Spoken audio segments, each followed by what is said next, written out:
नमस्कार साथियों। अभी कुछ टाइम से मार्केट लगातार गिर रहा है, तो हमारे मन में एक सवाल आ रहा है कि क्या हमें अब म्यूचुअल फंड में लमसम इन्वेस्ट करना चाहिए या नहीं। अगर आप भी म्यूचुअल फंड में लमसम करने का सोच रहे हैं तो आपको ये पता होना चाहिए कि क्या ये सही समय है लमसम करने का या थोड़ा और इंतज़ार किया जाए। तो दोस्तों, मैं आपको बताना चाहता हूँ कि जब मार्केट गिरता है तो उसके बाद उतनी ही तेज़ी से बढ़ता भी है। इसलिए इस वीडियो में अपन देखेंगे कि क्या अभी लमसम करने की बेस्ट अपॉर्चुनिटी बन गई है। दोस्तों, निफ्टी 50 में देखें तो ऑल टाइम हाई से लगभग 15 से 18% डाउन है। वहीं पर सेम मिड कैप इंडेक्स और स्मॉल कैप इंडेक्स भी लगभग 18 से 20% ऑल टाइम हाई से डाउन है। मतलब यह कहा जा सकता है कि इस प्रकार का जो करेक्शन है वह एडिशनल इन्वेस्टमेंट करने का बहुत ही अच्छा टाइम माना जा सकता है। दोस्तों, एसआईपी एक डिसिप्लिन इन्वेस्टमेंट प्लान होता है, लेकिन जब मार्केट में ज़्यादा गिरावट नजर आए और जो इन्वेस्टर एडिशनल अमाउंट को इन्वेस्ट करे उसे स्मार्ट इन्वेस्टर कहा जाता है। जब आप मार्केट से ज़्यादा प्रॉफिट लेना चाहते हैं तो थोड़ी स्मार्ट इन्वेस्टमेंट भी आपको करनी होगी। तो आज के इस वीडियो में आपको लमसम इन्वेस्टमेंट करने के लिए 3 डिफरेंट कैटेगरी के बेस्ट म्यूचुअल फंड बताऊंगा, जिनमें कि अभी के समय में बेस्ट अपॉर्चुनिटी दिखाई दे रही है और पिछले 10 साल में इन फंड ने हाईएस्ट रिटर्न दिया है अपनी अपनी कैटेगरी में। सबसे पहले बात करते हैं लार्ज कैप कैटेगरी की। इस प्रकार के जो फंड होते हैं वह फंड कम रिस्की होते हैं और मार्केट करेक्शन में गिरते भी थोड़ा कम है। सो लॉन्ग टर्म इन्वेस्टिंग के लिए ये फंड बहुत ही अच्छी चॉइस बन जाते हैं। लार्ज कैप कैटेगरी में Nippon India large cap fund और ICICI Prudential blue chip fund को मैंने चूज किया है। यदि इन दोनों फंड का कंपैरिजन देखें तो निप्पॉन का AUM है 35,667 CR, वहीं आईसीआईसीआई का 63,297 CR का AUM हो चुका है। इन दोनों ही फंड का एक्सपेंस रेशियो देखें तो निप्पॉन का 0.71%, वहीं आईसीआईसीआई का एक्सपेंस रेशियो है 0.91%। तो यहाँ पर निप्पॉन आपको काफ़ी सस्ता पड़ने वाला है। टेक्निकल पैरामीटर में फर्स्ट अल्फा की बात की जाए तो निप्पॉन का अल्फा है 4.41, वहीं आईसीआईसीआई का अल्फा है 3.59। अल्फा रेशो फंड ने बेंचमार्क की तुलना में कितना ज़्यादा रिटर्न दिया है यह इंडिकेट करता है। अल्फा जितना ज़्यादा हो उतना ही अच्छा है, तो यहाँ पर निप्पॉन फंड ज़्यादा अच्छा है। नेक्स्ट, बीटा रेशो की बात की जाए तो बीटा वॉलेटिलिटी को इंडिकेट करता है। यहाँ निप्पॉन का बीटा 0.97 है, वहीं आईसीआईसीआई का 0.88 है। बीटा जितना कम हो उतना ही अच्छा है। यहाँ आईसीआईसीआई फंड ज़्यादा सही है। एग्जिट लोड की बात करें तो निप्पॉन में 7 डेज के अंदर पैसा रिडीम करने पर आपको 1% एग्जिट लोड लगेगा, उसके बाद नील एग्जिट लोड है। वहीं अगर आईसीआईसीआई में 1 ईयर के अंदर पैसा रिडीम करते हैं तो 1% एग्जिट लोड लगेगा। यदि मिनिमम लमसम अमाउंट की बात करें तो दोनों ही फंड में 100 रुपये से लमसम स्टार्ट किया जा सकता है। अब इनके पास्ट परफॉर्मेंस रिटर्न को देखें तो निप्पॉन ने लास्ट 3 ईयर में 18.35% का रिटर्न दिया है, जबकि 1 ईयर में 9.17% का रिटर्न दिया है। लास्ट 5 ईयर में 18.84% और लास्ट 10 ईयर में 13.91% का रिटर्न दिया है, जबकि आईसीआईसीआई ने लास्ट 1 ईयर में 9.02%, लास्ट 3 ईयर में 15.62%, लास्ट 5 ईयर में 18.43%, जबकि लास्ट 10 ईयर में 13.78% का रिटर्न दिया है। जबकि category average 1 year return 8.58%, 3 year return 12.73%, 5 year return 15.61% एवं 10 ईयर रिटर्न 12.19% रहा है। इन दोनों ही फंड ने अपने कैटेगरी एवरेज से ज़्यादा रिटर्न दिया है। चलिए दोस्तों, अब बात करते हैं फ्लेक्सी कैप फंड की। अभी के समय फ्लेक्सी कैप फंड भी ज़्यादा गिरावट के साथ मार्केट में अवेलेबल है। साथ ही flexi cap fund long term investing के लिए बहुत ही बढ़िया विकल्प है, क्योंकि फ्लेक्सी कैप फंड आपके पोर्टफोलियो को स्टेबिलिटी देगा और टाइम के साथ साथ अपने स्टॉक्स में अपने आप को मार्केट के अकॉर्डिंग रीशफल करने का भी मौका देते हैं। तो यहाँ पर ज़्यादा रिटर्न मिलने के चांस बढ़ जाते हैं। यहाँ पर भी 2 फंड मैंने लिए हैं, Parag Parikh flexi cap fund, second JM flexi cap fund. इन दोनों ही फंड का कंपेयर करके देखते हैं तो पराग पारिक का AUM है 89,703 CR, वहीं जेएम का AUM 5254 CR है।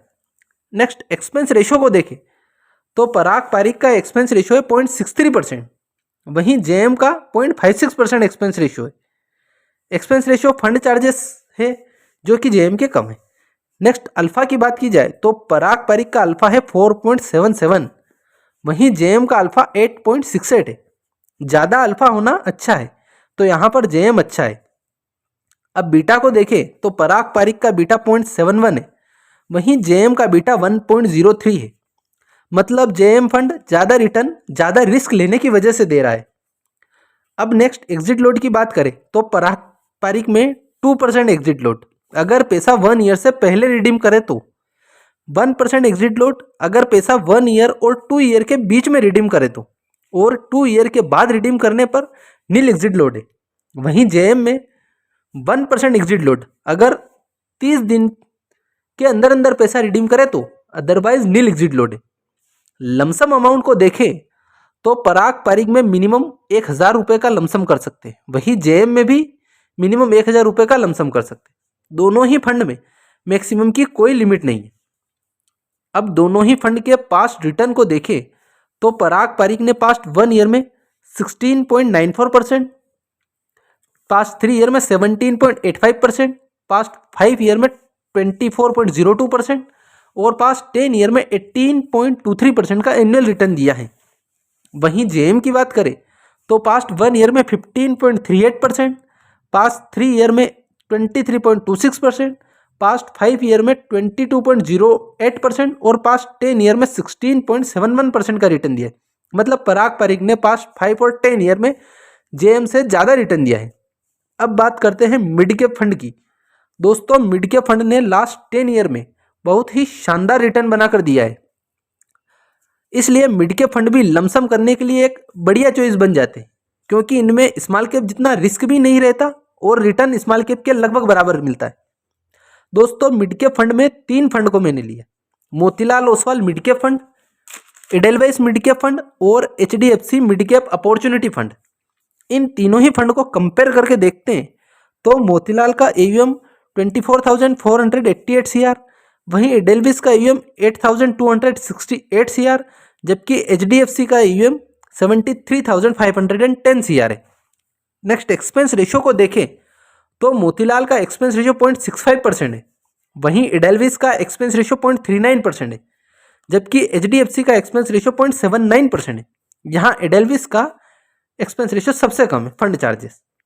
नेक्स्ट अल्फा की बात करें तो मोतीलाल का अल्फा 7.83 है, वहीं एडेलवाइस का अल्फा 1.81 है, जबकि HDFC का अल्फा 4.19 है। यहाँ पर मोतीलाल ओसवाल सबसे अच्छा है।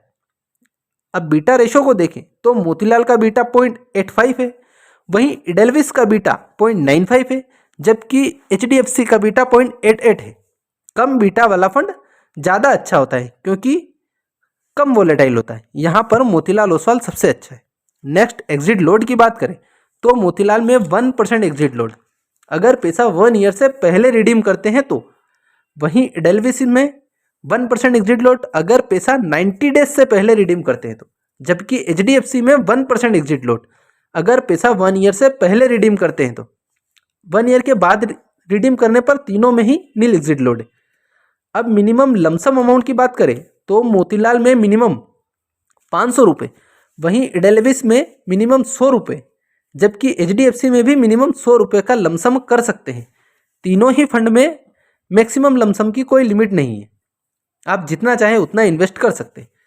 अब तीनों ही फंड के पास्ट परफॉर्मेंस रिटर्न को देखें तो मोतीलाल ने पास्ट 1 ईयर में 26.14%, पास्ट 3 ईयर में 28.78%, पास्ट 5 ईयर में 27.85%, वहीं पास्ट 10 ईयर में 18.71% का एनुअल रिटर्न दिया है, जबकि एडेलवाइस ने पास्ट 1 ईयर में 17.53%, पास्ट 3 ईयर में 22.64%, पास्ट 5 ईयर में 26.30%, वहीं पास्ट 10 ईयर में 18.07% का रिटर्न दिया है, जबकि HDFC ने पास्ट 1 ईयर में 11.74%, पास्ट 3 ईयर में 24.04%, पास्ट 5 ईयर में 25.62%, वहीं पास्ट 10 ईयर में 17.58% का रिटर्न दिया है। पास्ट 10 ईयर में मोतीलाल ओसवाल ने तीनों ही फंड में सबसे ज़्यादा रिटर्न दिया है।